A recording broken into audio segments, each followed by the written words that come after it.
Boa noite a todos. Agradeço muito o convite recebido pelo Marcos para estar fazendo parte desta nova casa espírita aqui na nossa cidade, Luz de Jesus, e que estejamos unidos neste mesmo ideal, aprendendo, desenvolvendo o nosso espírito, buscando, esse entendimento tão necessário para a nossa continuidade aqui na Terra, no planeta Terra.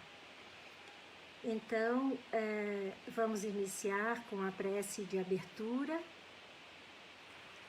Vamos fechar os nossos olhos, vamos nos reunir com a equipe espiritual desta casa, Luz de Jesus, e vamos agradecer a Deus, que é todo poder e bondade, por esta oportunidade da vida, pela oportunidade que tivemos no dia de hoje, pela chuva benfazeja, que recebemos como um grande presente.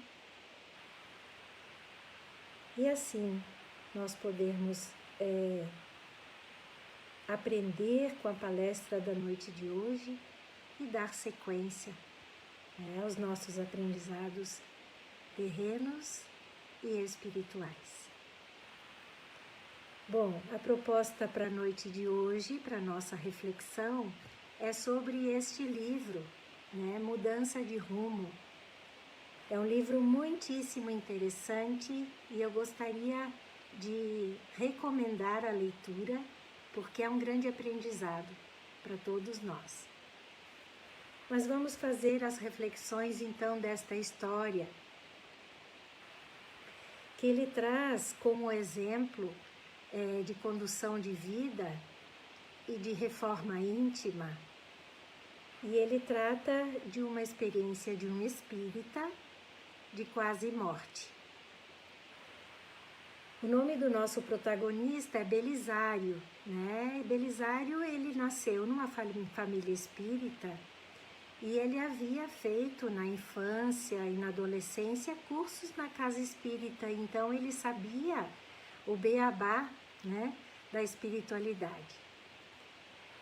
E nessa experiência de quase morte, ele esteve em regiões umbralinas, elucidando um pouquinho o que é o umbral, as regiões umbralinas.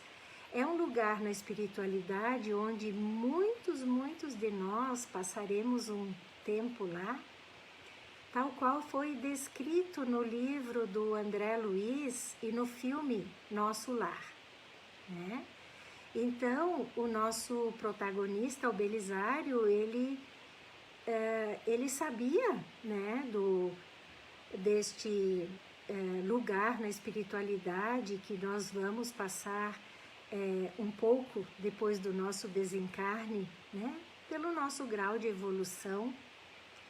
E ele, então, ele tinha notícias da vida espiritual, ele tinha notícias da literatura espírita, porque ele lia, ele tinha feito os cursinhos na adolescência, ele tinha participado da evangelização, mas ele não estava, nessa época da vida dele, lá pelos seus 50 e poucos anos, atento aos detalhes do que a doutrina espírita nos ensina, e ele se distanciava das reflexões que a doutrina nos traz, e ele então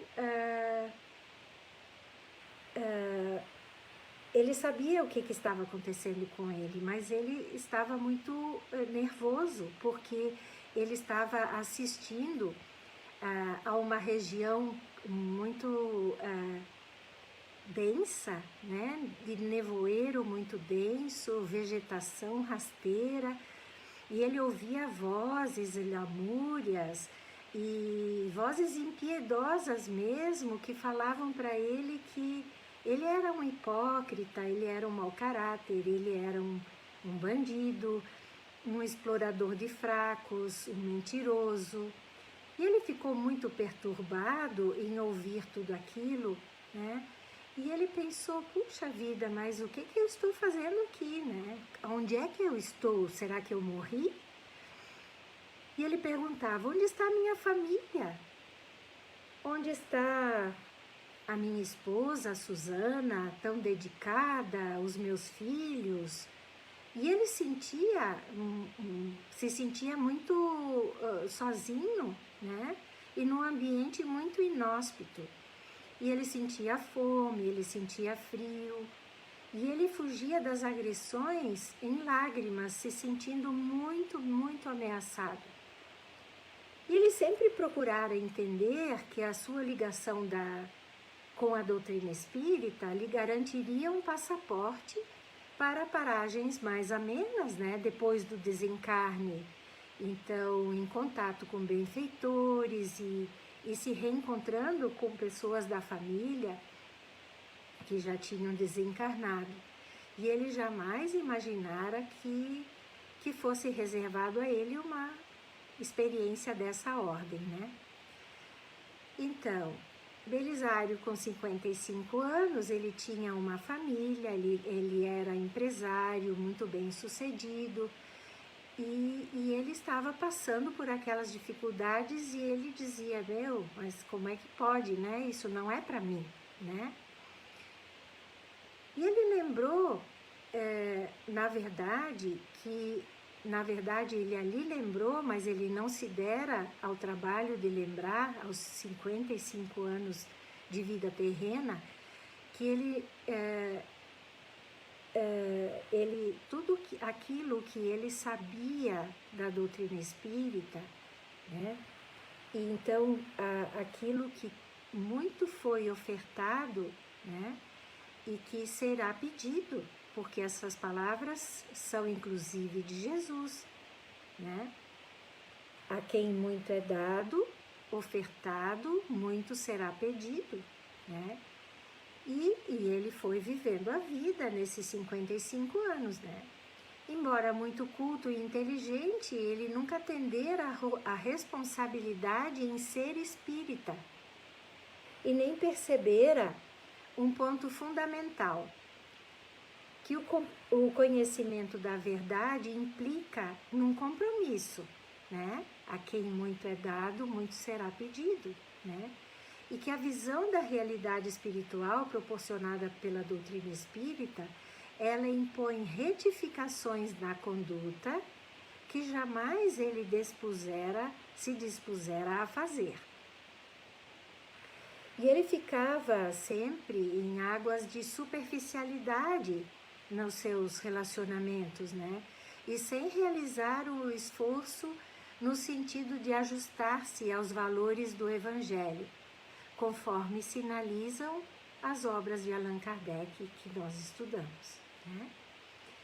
Então, somente quando cessou esses questionamentos egoísticos, ele caiu em si, tal qual a parábola do filho pródigo de Lucas, né? Reconhecendo a própria pequenez diante de Deus, e ele modificou então dessa forma o panorama de suas amarguras. Ele chorou intensamente, caiu de joelhos e orou como ele nunca tinha orado e pediu muito a Deus a misericórdia divina.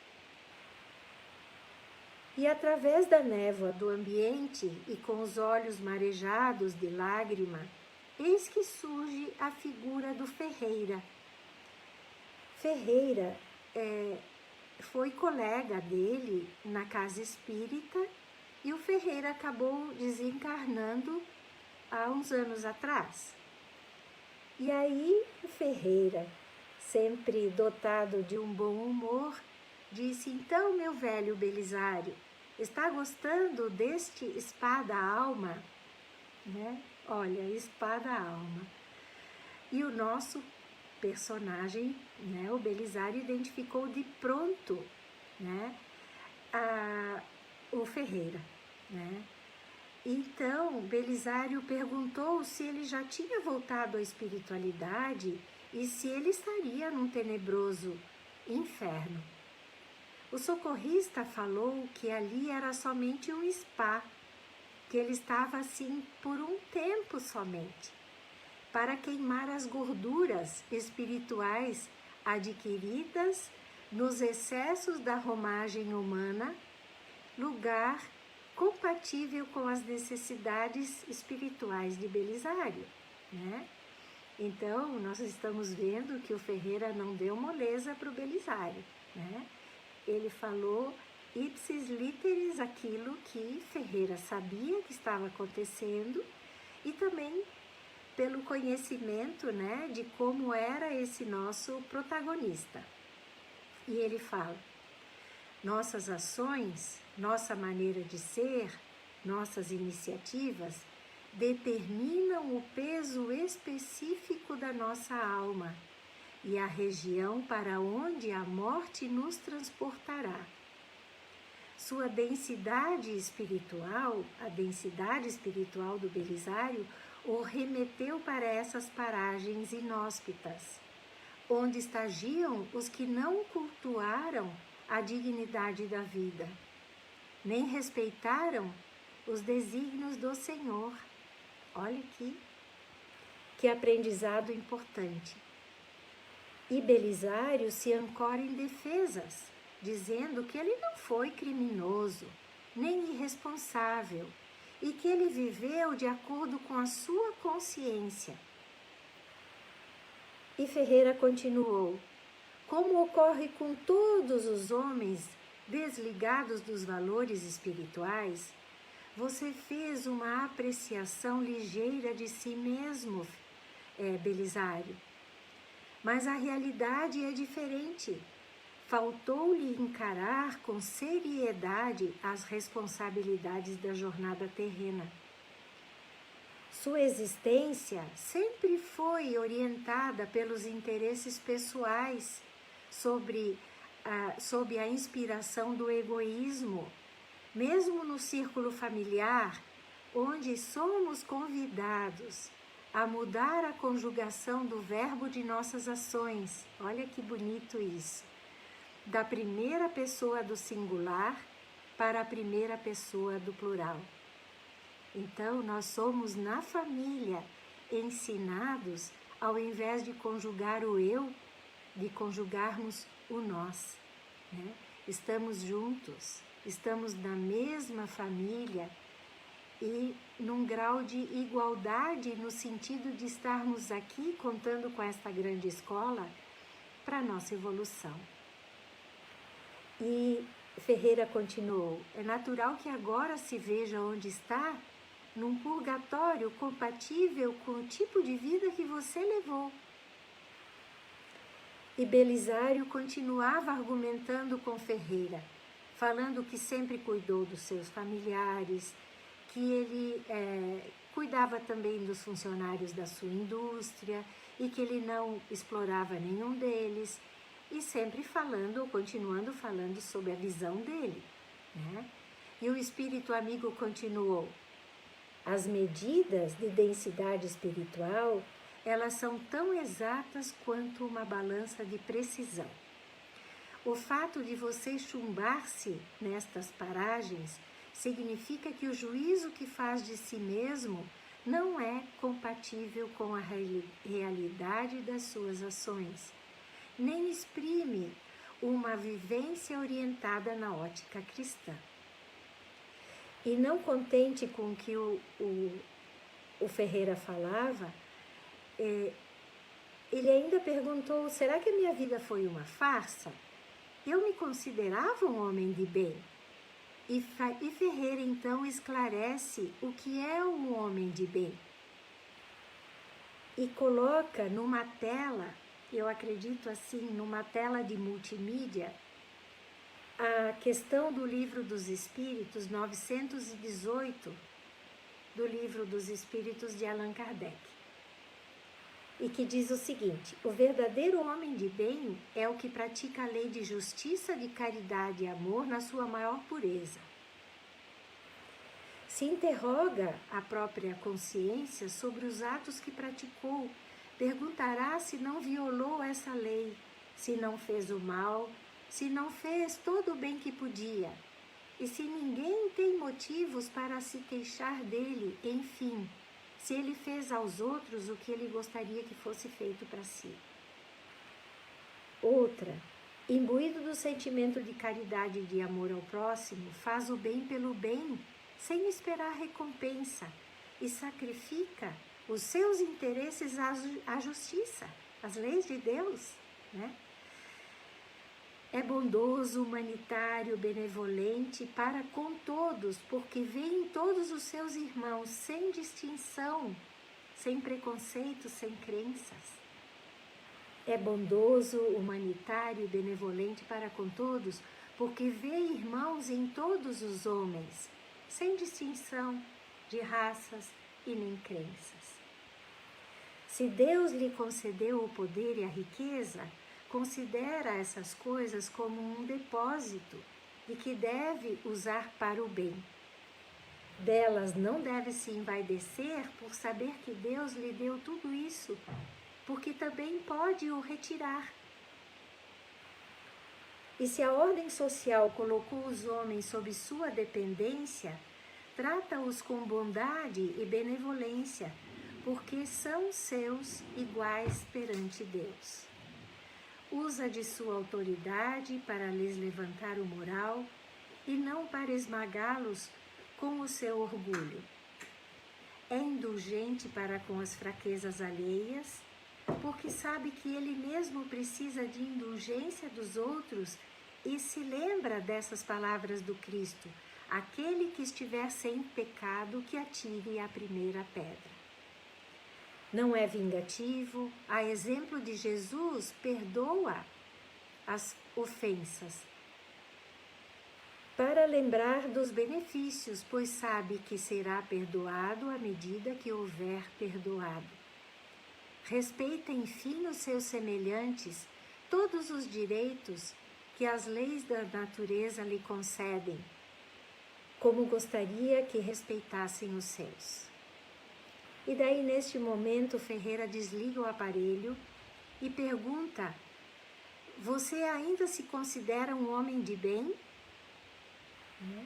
Belisário então respondeu, ainda na defensiva: posso não ter sido um homem de bem, mas não fui um homem mau.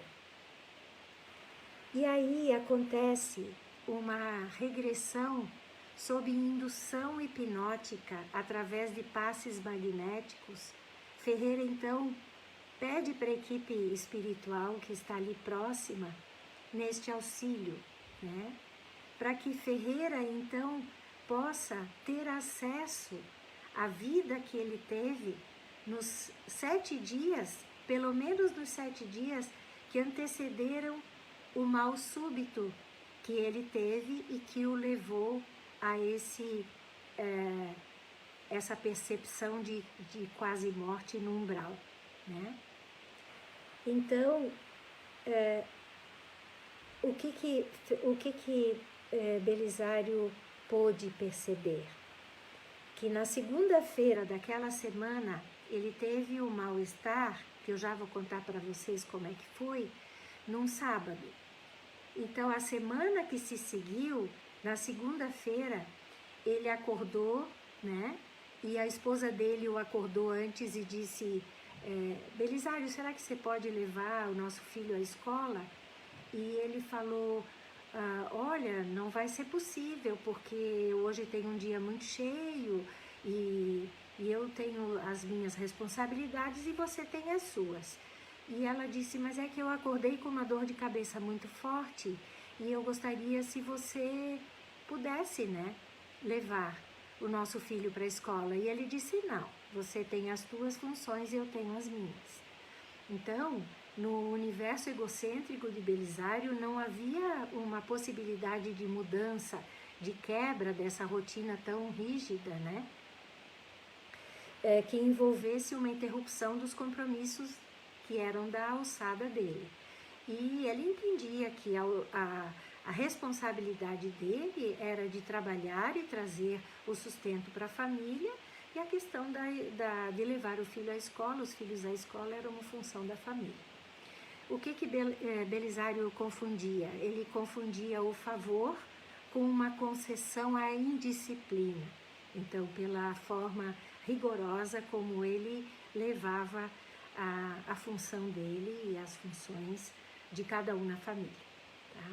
No mesmo dia, então, de manhã, logo depois que ele então teve uma hora a mais de sono e a esposa levantou, ele foi servido o café da manhã pela funcionária dele, e a funcionária dele disse: olha, doutor, eu não consegui pagar os boletos de água e de luz, e eu gostaria de saber, estão aqui os boletos, está aqui o valor dos boletos, se o senhor poderia pedir para o boy da empresa, já que ele vai ao banco, para ele pagar então esses boletos para mim, que eu também não gostaria de me ausentar do trabalho para este fim.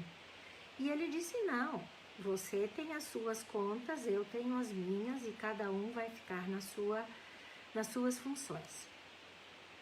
Mais uma, né? Indo para a fábrica, ele passava sempre pelo mesmo trajeto, e numa sinaleira, ele sempre se deparava com um menino fazendo malabarismo para ganhar uns trocadinhos, e um outro menino vendendo doces.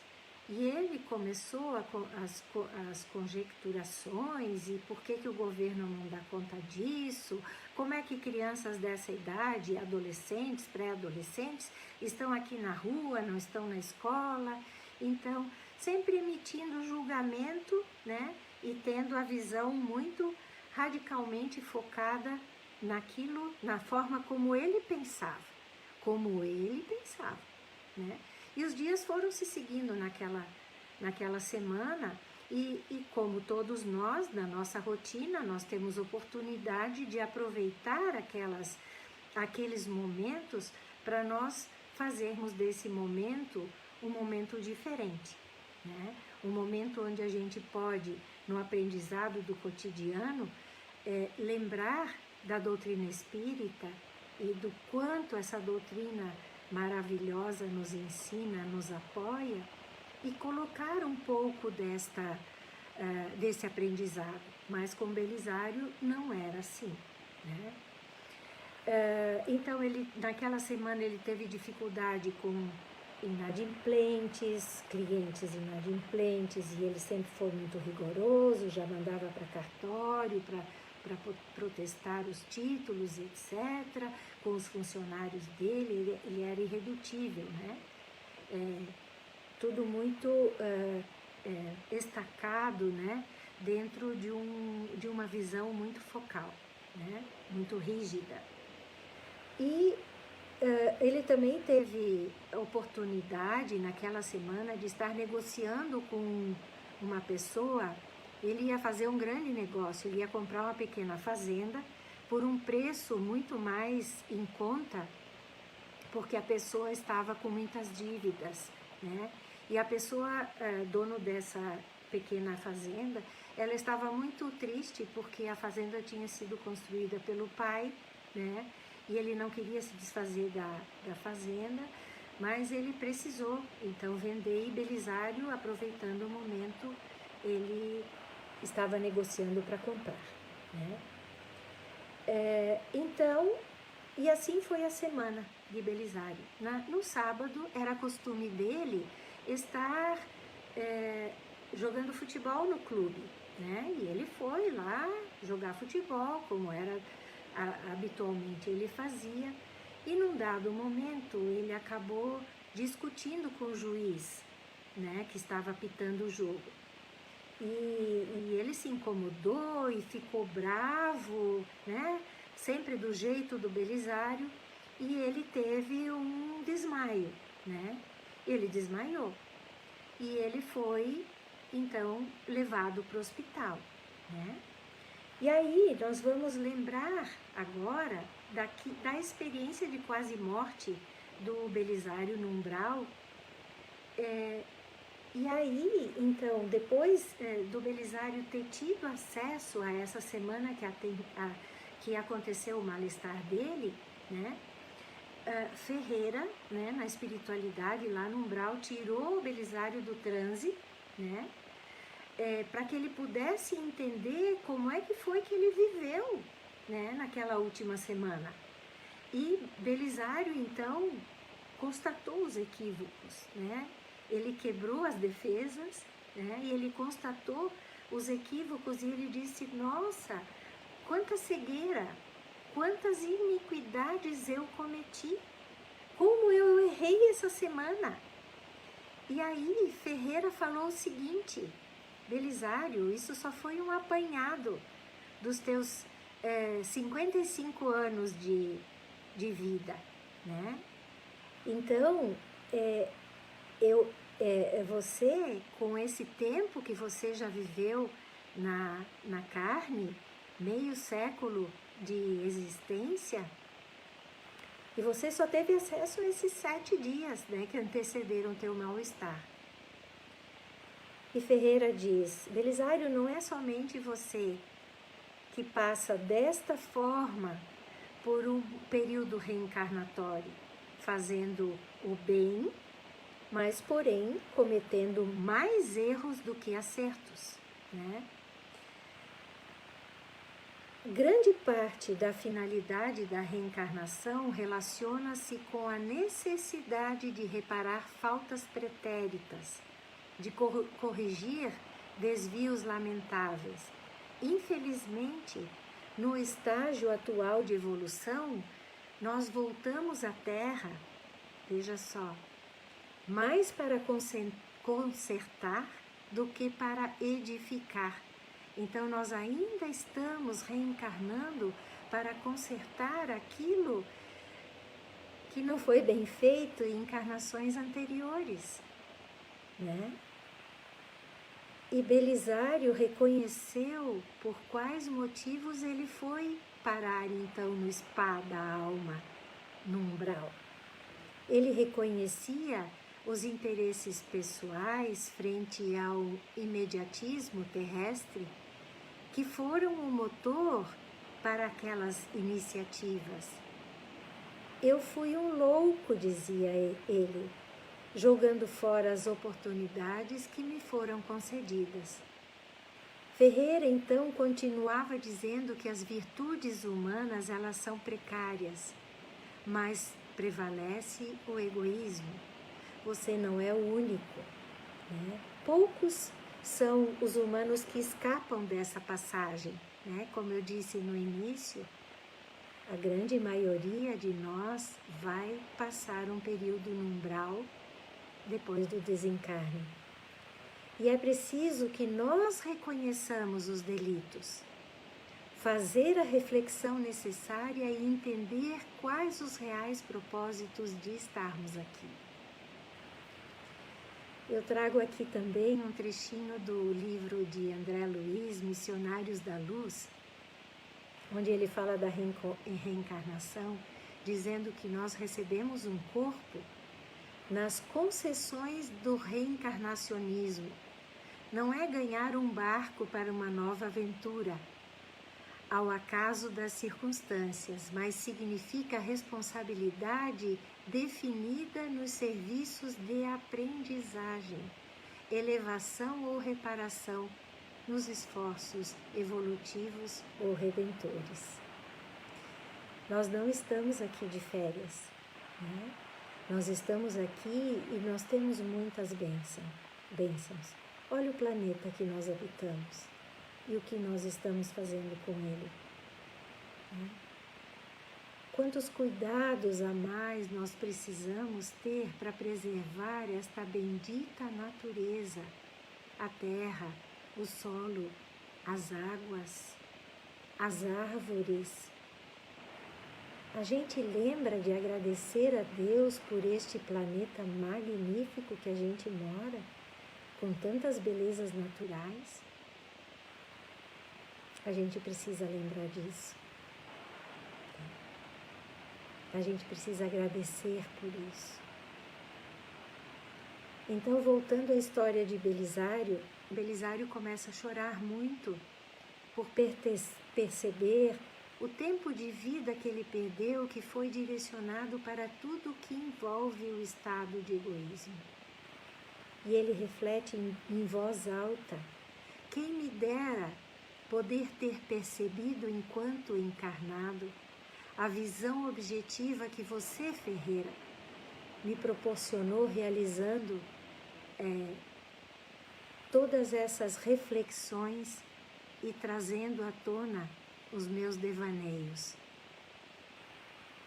O Espiritismo veio abrir a cortina que separa o mundo espiritual do mundo físico, continua Ferreira falando, e a inter-relação que há entre um e outro. Foi o conhecimento espírita que lhe proporcionou a identificação de onde você estava na condição de desencarnado.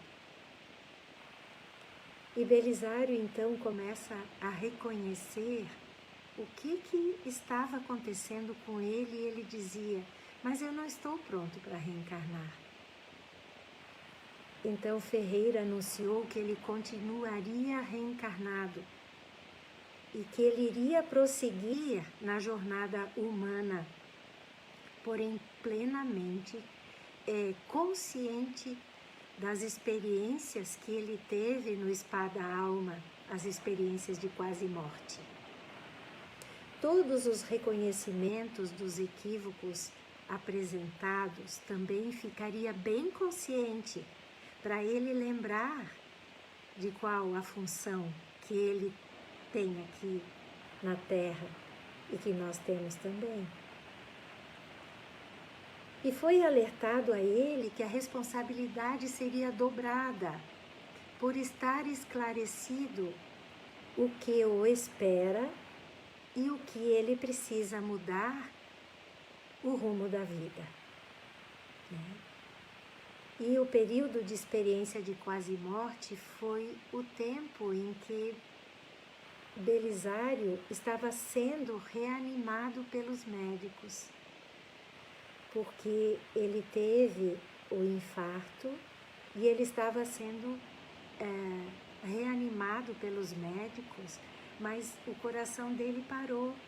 E quando o coração parou, ele foi para a espiritualidade e ele teve essa experiência de quase morte, né?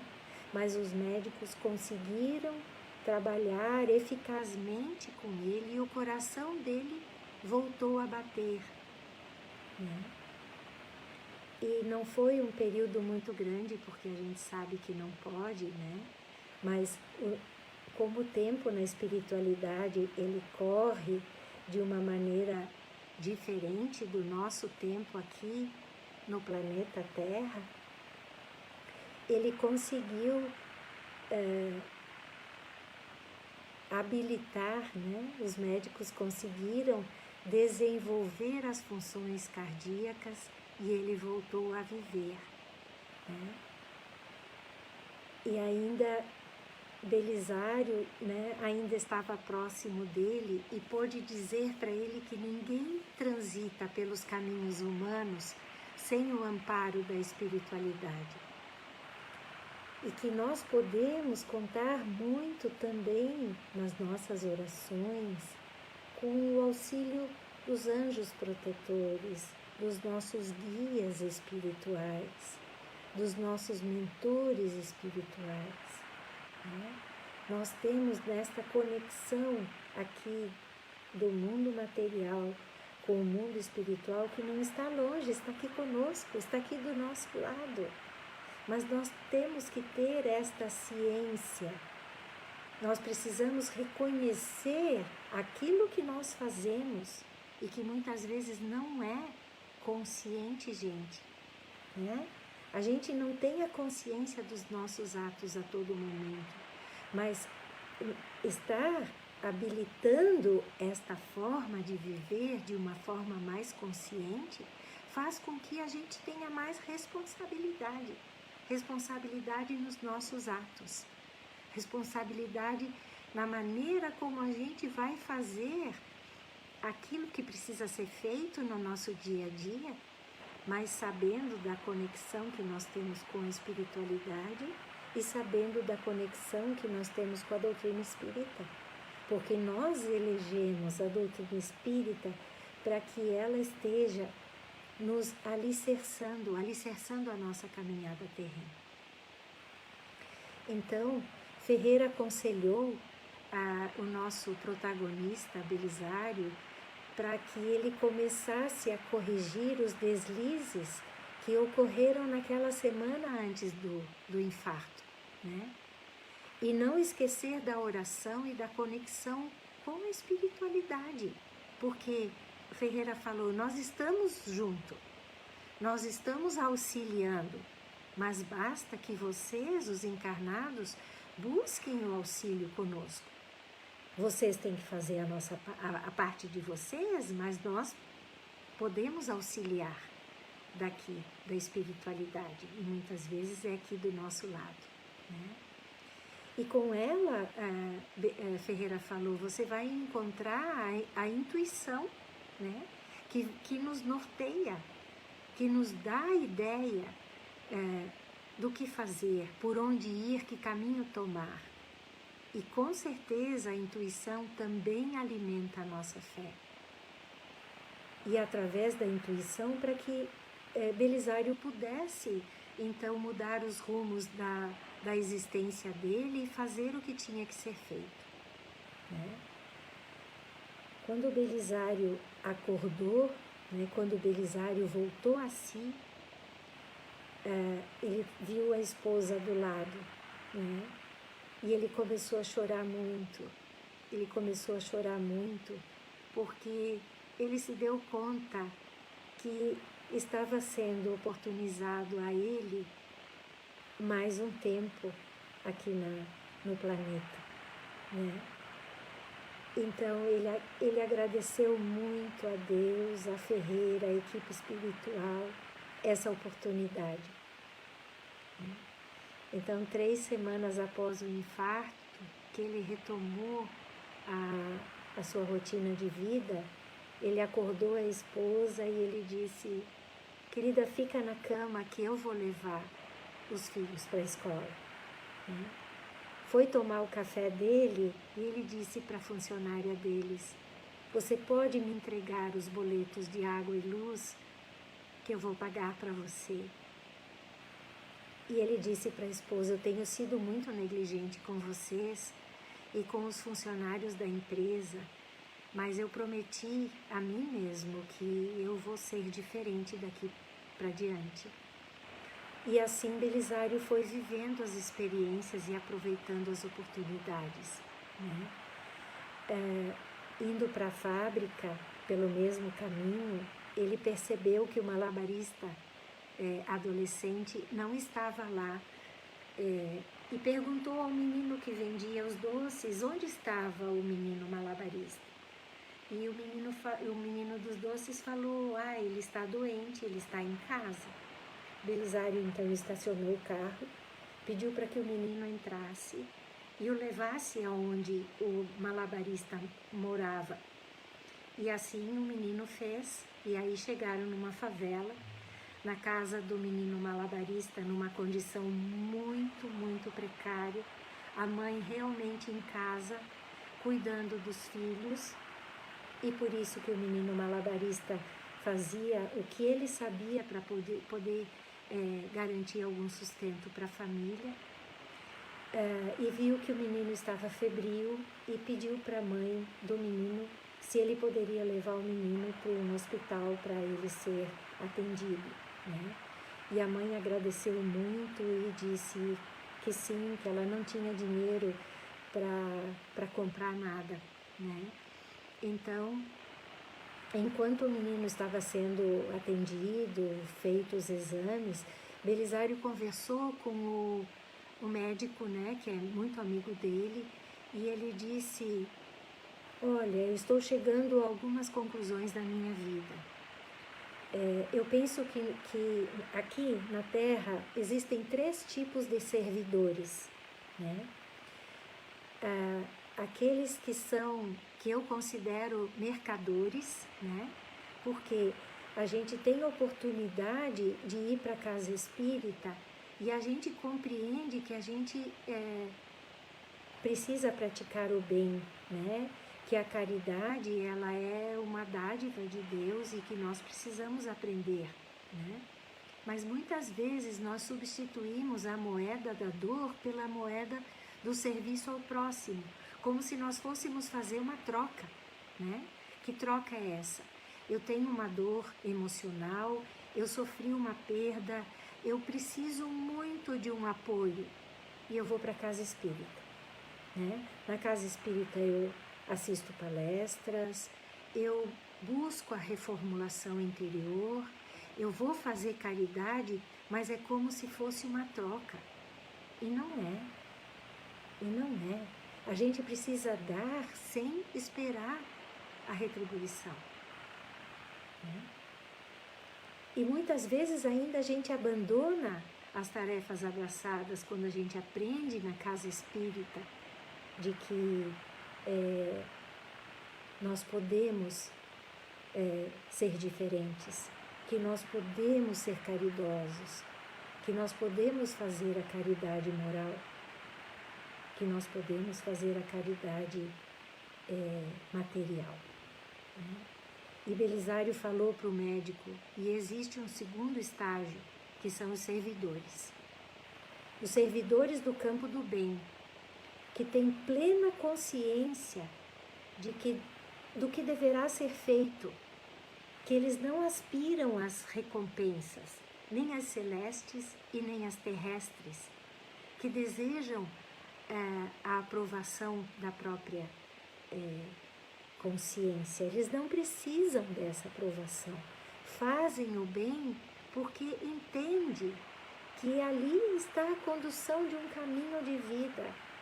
Ali está a nossa estrutura, ali está a nossa escolha, né? A gente escolhe, a gente pode escolher uma religião. A gente escolheu a doutrina espírita. Por quê? Porque é uma doutrina ampla, é uma doutrina que tem o tripé, né? Que nos fornece subsídios da fé, subsídios científicos, de aprendizado, e tem a religião como base nos exemplos de Jesus. Essa doutrina é maravilhosa, essa doutrina que nos dá o respaldo para nós podermos ser melhores. E Belisário ainda elenca o terceiro estágio, né? Que são dos santos, dos missionários, né? Que eles servem e eles amam o seu próximo por amor e que eles estão sempre trabalhando no bem. E nós temos muitos exemplos, né?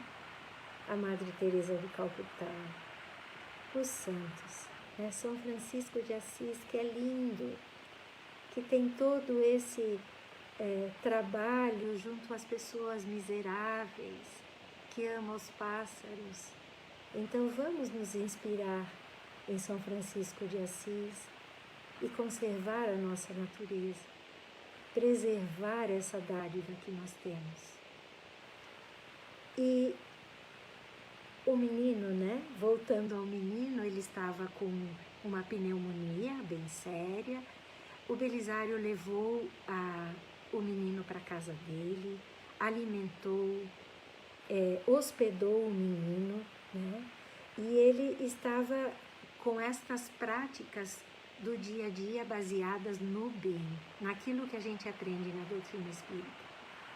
E ele pensava e propagava para todas as pessoas, funcionários, a família, e ele dizia que é preciso vencer o egoísmo, porque o egoísmo, ele nos corrói, e o antídoto para nós vencermos o egoísmo é a caridade, porque a gente sai de si para dar para o outro, né? O apoio moral é isso, não é?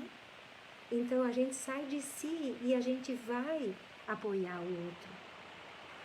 E é assim que a gente vai gradativamente superando as nossas más tendências, as nossas mazelas, o nosso egoísmo, né? E aconteceu então, e já vinha acontecendo na casa do Belisário, o Evangelho no Lar, né? E foi naquele Evangelho a oportunidade que Belisário teve de falar para a família o que aconteceu com ele, né? Das vivências do umbral. E aí, então, ele pôde trazer todo esse aprendizado para a família. E imaginem, né? Que mudança de rumo. E é essa mudança de rumo que nós precisamos obter para a gente ter a certeza de estarmos no caminho certo. Então, agradeço muito essa possibilidade, esta oportunidade de estar conversando com vocês, conversando comigo mesma, né? Porque todo o aprendizado, tudo aquilo que a gente lê, tudo aquilo que a gente escuta, tudo aquilo que a gente fala, é para a gente que a gente fala, né? É para nossa família que a gente fala, é para os nossos amigos que a gente fala, porque quando a gente encontra um rumo, a gente quer que os nossos familiares também transitem nesse rumo, né? Então vamos fechar os nossos olhos, ficar em comunhão com Deus, com Jesus, agradecer por esta grande oportunidade